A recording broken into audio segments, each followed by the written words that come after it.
What are the skill sets required for a career in events or for a career for that matter in any field that you go into? The first thing is you are a passionpreneur. I'm asking you these days, everybody wants to be an entrepreneur. But I'm saying, are you a passionpreneur? Passion should show on your face, on the way you speak, an eye contact with the person, and half your work is done. One can tell how passionate you are about your knowledge domain of the subject and how passionate you are about what you do in your communication skills. So I will go through all these points. Basically, these are generic skill sets that you require, and the rest, then we will break it down. The communication skills, we will break it down in the next 5 minutes. Conceptualization, ideation. You need to be creative and innovative. In today's times, it is important. This is the most important and required from anybody. Planning and logistics. You need to be strong in your detailing, listing, checklists, planning the whole process in a particular manner with the logistics and noting everything down. Strategizing. Time to time, times keep changing. You need to keep changing your strategies. Today, it may be different. 6 months down the line, it may be different. Okay? Strategizing can be done once you do a SWOT analysis of your activities every year or maybe every 6 months. You figure out what are your strengths, weaknesses, opportunities, threats, and then work to new strategies. Okay, these were our strengths, but they did not work. These were our weaknesses, so let's overcome them. How do we overcome them? This puts together this entire activity and analysis is called strategizing. Coordination, very important because it's teamwork, and if you leave anybody out and you try to do it yourself, never works. God lies in detailing. It's a saying, and I thoroughly believe in it. My eye for detail has always gained me great achievements, has always given me more growth and made me a better planner and an organizer year on year, over all these years. Very meticulous in my work, in the sense you follow formats, systems, practices, and meticulously note everything and then, impart the same thing or let your team follow you. You are a go-getter, you are diligent in your work. Stress and risk management. Our business is completely stress-driven, risk management-driven, risk-driven. So how do you manage? What are your backup plans? What are your backup resources? How are you going to, change something overnight or in an hour's time? Makes you a good stress manager and a risk management person. Interactive and interpersonal skills, which we will do further when we go down in the next slide. PR and networking. How good are you with your people, with whether it's vendors, whether it's the artists, whether it's the corporate heads? How good are you at? How do you maintain contact with everybody? How do you keep a good relationship with everybody? Learning and initiative, drive and determination. If you do not have the drive to learn and you think you'll know it all, you'll never succeed. You have to be learning. At the end of 39 years almost today, I still learn from my young teammates. I still learn. I don't teach a lot, but I learn also every day. Every day there's something new to learn. Either there is a new technology that has come out, or either there is some new format, there are new digital ways that you can work your things out more easier, less time consuming, etc. So learning initiative has to be one of the biggest assets you must have as an individual. Leadership and teamwork, we've done it before. We lead from the front, we keep the team together. Time and machine management. You don't work individually or you don't work isolated. When you work in an organization, you work 10 hours, 12 hours a day. In that, you're doing 3 and 4 projects. You're not doing just one project. So how do you divide your time? How do you prioritize your time? And how do you manage it to give each project that particular time and progress? Marketing, selling, negotiation skills, of course, the gift of the gab. You know the right, you know your product so well, you live with it so that you can sell it at best and negotiate, of course, at best. Finance and administration regulations, somebody who's good at office planning and office management and finance management, that's one of the team members that you need to have. Making good presentations and thinking out of the box, which this point should have been the first one. Today, like I mentioned earlier also, making good presentations, I wouldn't, even if it's not good or great, even making presentations, just making them is a need of the hour. And you think out of the box. There are, it is amazing to know that just your PowerPoint itself has such different variations that you can work on. It is amazing. There was a webinar. I would recommend that you all go and look at it. And it's on the EMA site, and there is a lady, Suchar. I don't know her full name. I will pass it on to Igno, but you all must hear her. She is awesome on how to explore making good presentations simply by PowerPoint. You don't need to have Adobe. You don't need to have the works. Just by PowerPoint, you can do a fantastic job. Now we come to communication skills. Okay, good communication skills will always take you a long way. Very, very true, 100%. Now, how do you do that? Communication is a two-way process. You're listening to somebody first, and always listen first. Then put in your thoughts. First, listen. Take down points and a brief given. Many organizations send you a brief on a mail, but some of them don't. Where you go for a briefing, then you need to be with your proper pad, pen. And I feel very, very sad when I see youngsters today who come for a meeting without a pad and a pen. That shows you're not a passionate person on your work. The first thing. So the first thing when you go for a meeting, always have your pad and paper, or a proper decent pad. It should be a small book and a pen to make notes of whatever the person is saying. It'll always be, that'll help you to go back home when you're thinking on your thinking, when you put your thinking hat on, and when you're conceptualizing the event or brainstorming. All these points will give you references to fall back on. Then you decode your brief. You go point-wise, address point-wise, brainstorm with your team, share, and then again, you note down the minutes of the meeting, even of the team, who said what. You never know what some brain may come out with. So, and never laugh at anybody, even if it is a silly point that somebody is given. You never know when that silly point could be bettered and put on the event.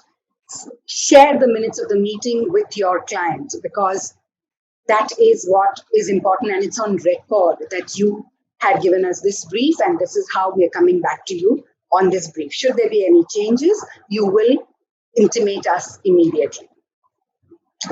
No verbal commitments or communication, ever. Every query you revert to or you want to communicate must be on paper via mail. Communication gives an affirmed commitment to a client and vice versa. When you send the communication back with the minutes of the meeting, the client feels, oh, they have absorbed what we said, they're on the right track, we're good to go. Internal and external communication, both are important. External is obviously when you're booking a vendor or when you're booking an artist, you're giving them the correct details, you're giving them the correct information. Artists, when being booked today, want a whole lot of details in terms of who is the event for, what is the profile, and that is important for them to know, because they need to prepare themselves, they need to prepare their programming according to what the clientele is and what the client wants, whether they want happy songs, whether they want old songs, whether they want new music, whatever. What is the objective of the whole event is important to communicate to them. Again, put down on paper, important. Communicate with a vendor. I want 20 chairs, 40 tables, three fans, etc. Important, because otherwise, how will the guy indent for you? How will you make so when you make your element list? This is how you detail it down to the T, putting in every detail with the numbers, with the sizes, so that you're very clear in what you want, and therefore that will enable the vendor to revert to you with the right pricing and the right quote. Sometimes words cannot express. Okay, when you're most of the times, in fact, words are best expressed yet, but not completely. Therefore, sometimes putting it down on paper helps. It memorizes better. I have a habit because if I jot something down, I will never forget it. But there are chances that I go for three briefings in a day and I may, mix up with one or the other. I'm human, right? But if I have jotted it down, I will remember and I can always go back and check. No, this was on this brief, this is it. So it helps you memorize better. It leaves an impression. Most important, something to fall back on when you go back. Now, examples. So your communication with the venue, vendors, and artists. Legal departments, again, so important. What is it that you want your legal department to protect you from, safeguard you from? Therefore, they need all the details. A simple example, when you seek permissions from the permissions departments, they need to know what is the size of your venue, what are the number of people expected, who are the kind of people, what is the event about, how long is it, what is the date, where is the venue, how are people coming in, etc. There are various requirements each different permission requires. So you need to meet with those requirements, with those details to be provided and given to every vendor or artist or even the venue when you're booking the venue. Date, time, duration, it's important. So every communication with detailing for every aspect that you are going to ask for or seek permission for or seek a booking from needs to be put down. Clear every point, be specific. Okay, you can't say I want a gen set. A gen set of how many kilowatts, how many shifts, etc. is required. So that's when I call it, you break it down and go into detailing. If I need chairs, I'll say I need chairs. What chairs? You need plastic chairs, you need Dunlop chairs, you want them covered, you want them dressed with a bow tie, etc.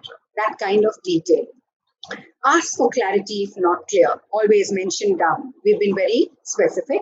However, should you need anything, kindly revert and let us know.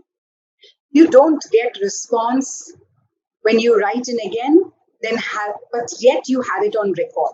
Sometimes clients, no matter how much you tell them, please can you send us a mail, they will not.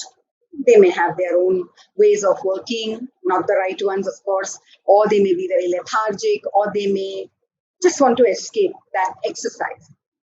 You put it down. We've met today at so and so time. That's the minutes of the meeting. So that's confirming that you were there for that meeting and this is what we discussed and this is how we are going to take it ahead with you. Internal communication, that was all external. Come to internal communication with your HR team.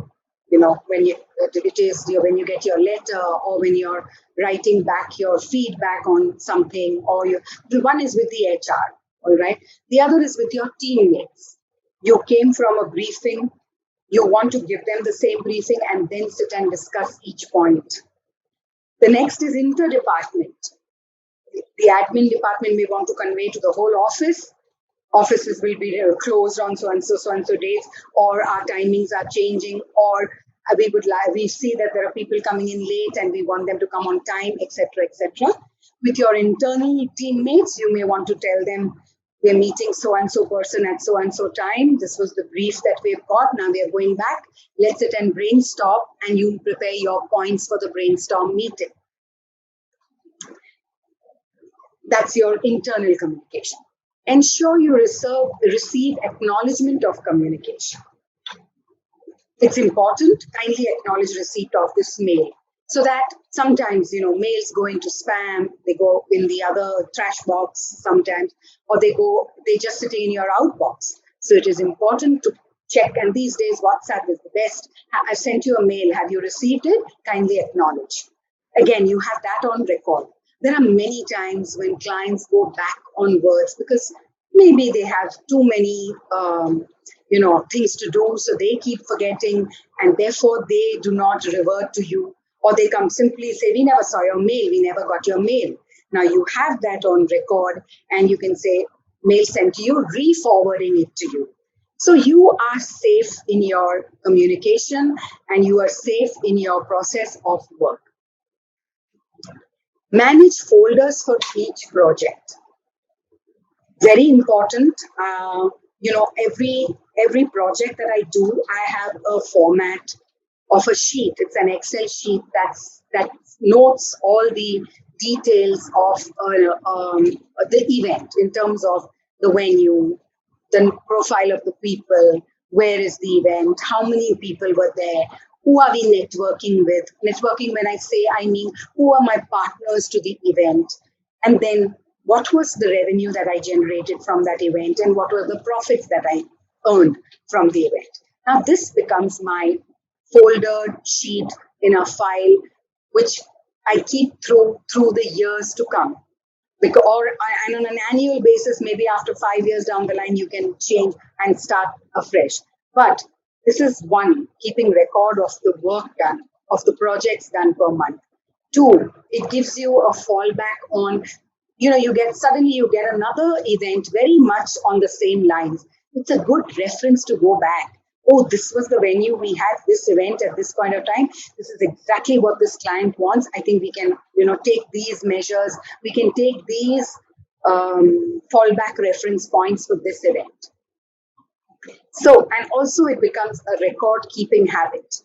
You turn back for the whole month, you can go back and see, okay, I did 10 projects. Each one was X revenue. This is what I did for the month, and this is what I reserved from the month. This is the revenue I got in. This is the profits I got in. And every project has a file. When you write down everything on paper, keep in that folder throughout. Folder, when I say a plastic folder, keep retaining it till the end of the event. End of the event, the important documents, your Excel sheets, your brief sheets, etc., stay put. File them up in a folder, in a what you call that file folder. But the others you can throw away. Okay? But till the end of the project, everything that you even scribbled on your paper, retain it.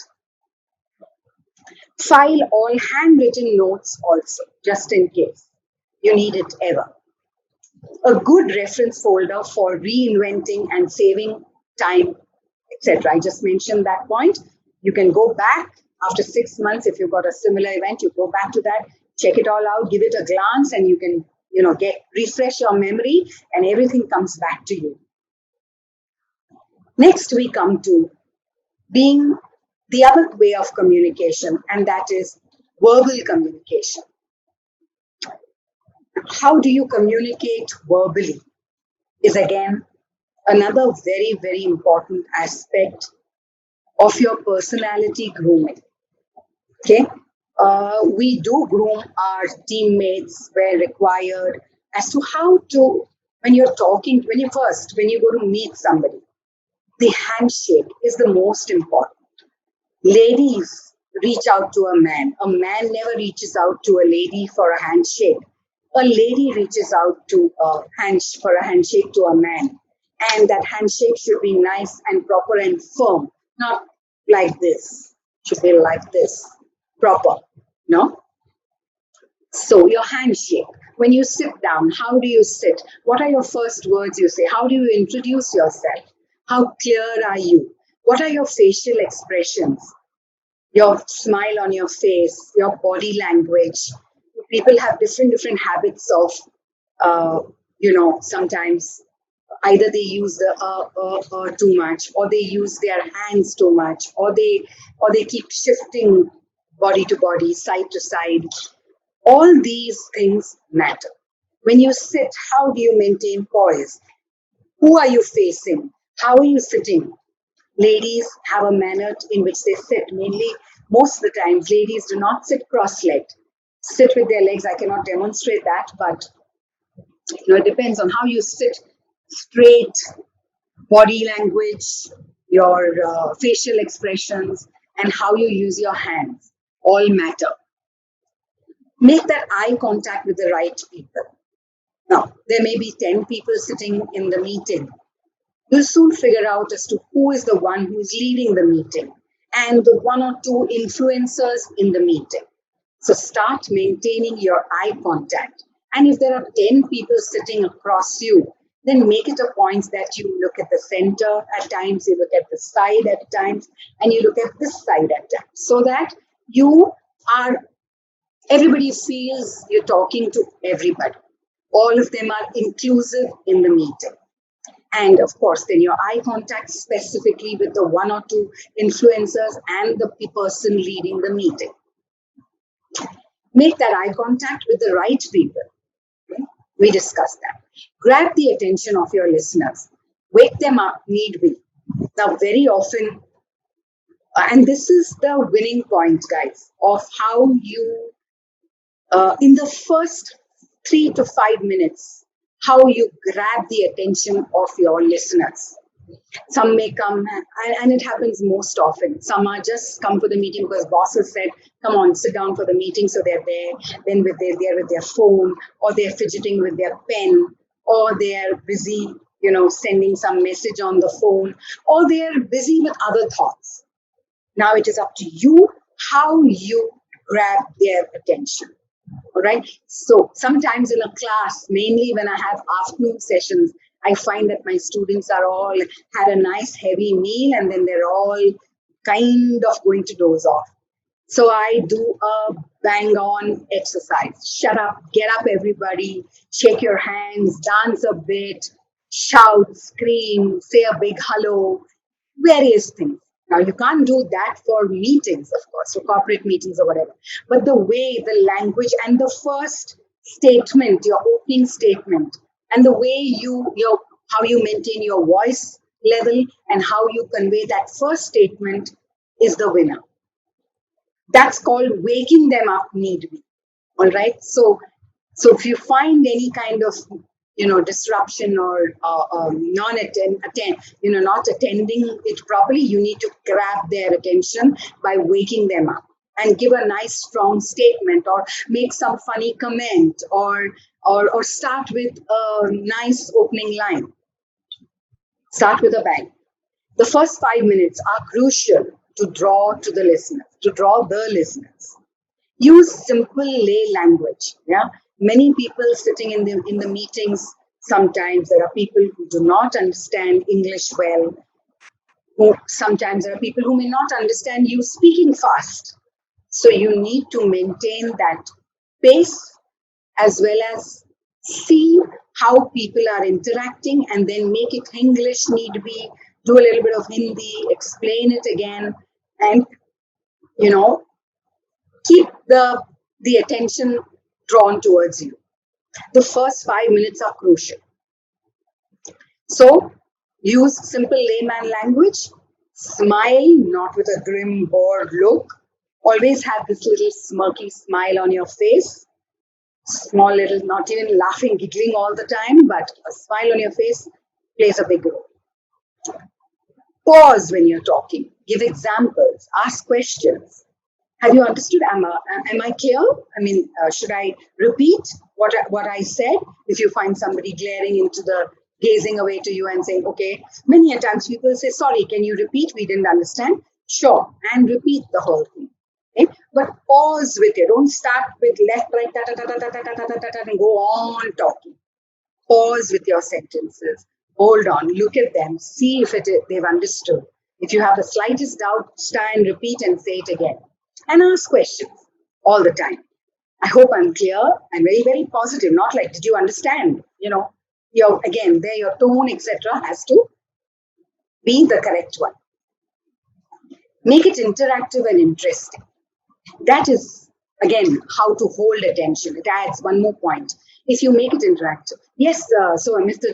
So and so, I believe, it's now, before you go for a meeting, you always, many a times people tell you that so and so people are going to meet you.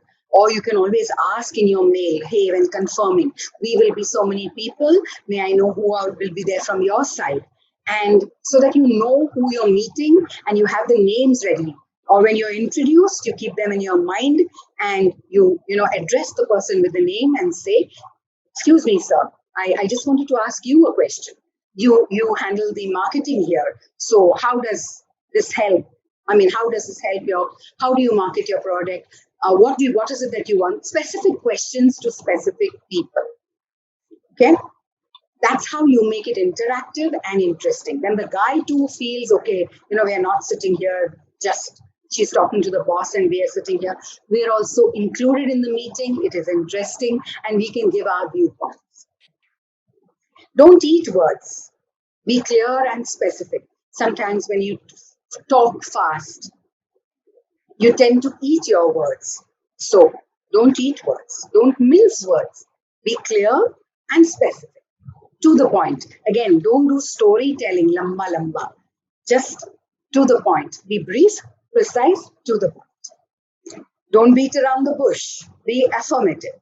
Now, for that, you need to have your product knowledge intact. You need to be prepared when you go for a meeting with complete knowledge of the organization you're going to meet, their product, their strategies. So for that, you've got to do a lot of reading and awareness before you go. So that should they shoot any question to you, you're answerable immediately and you're affirmative. You're not saying, I think, or I may, or I'll have to check.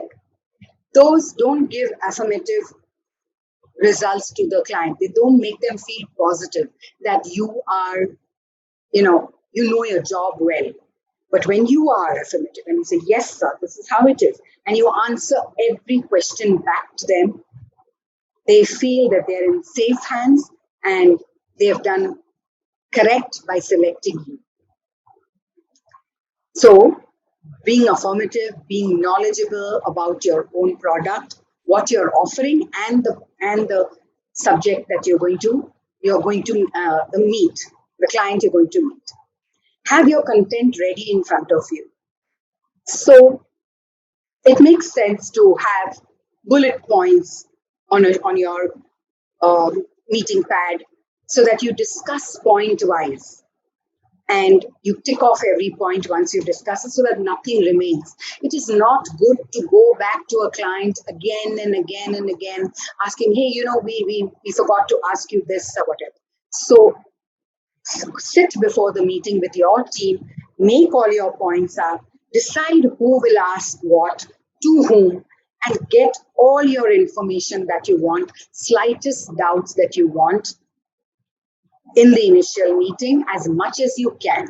Once you go back to your working table and you feel that, okay, there are some points that we missed out and given the information was not given correctly or accurately, you can always put back a mail and say that we have progressed so and so on this, but we have a few doubts. If you can please help us with these few clarifications.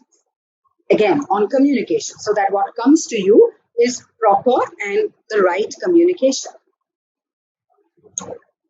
So if you have your content ready in front of you, you have all the points to shoot out and less time wasted. Divide your content in sections. Break it up in a flow. Now, suddenly you can't go ad hoc.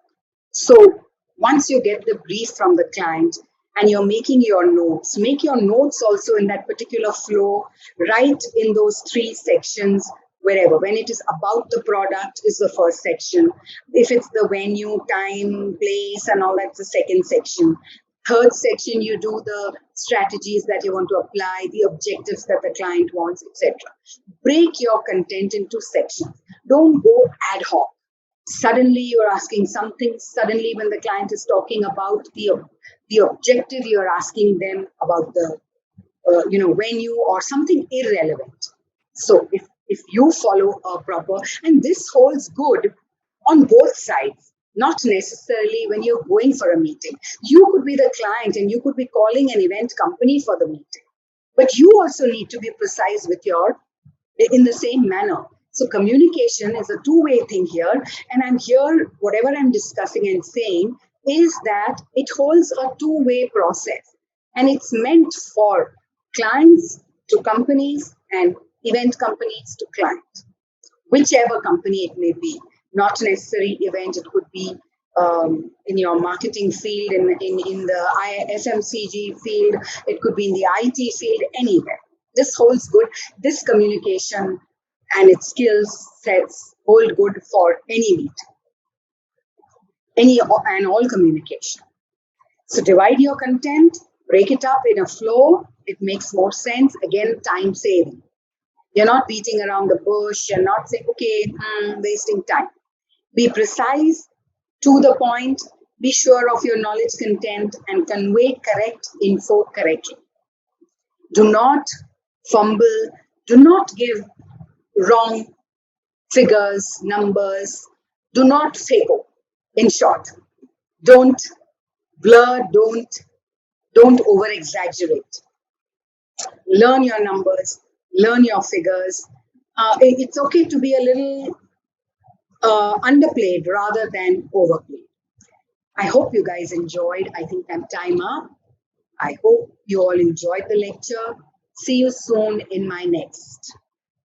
Tanas Basrur signing off. Thank you.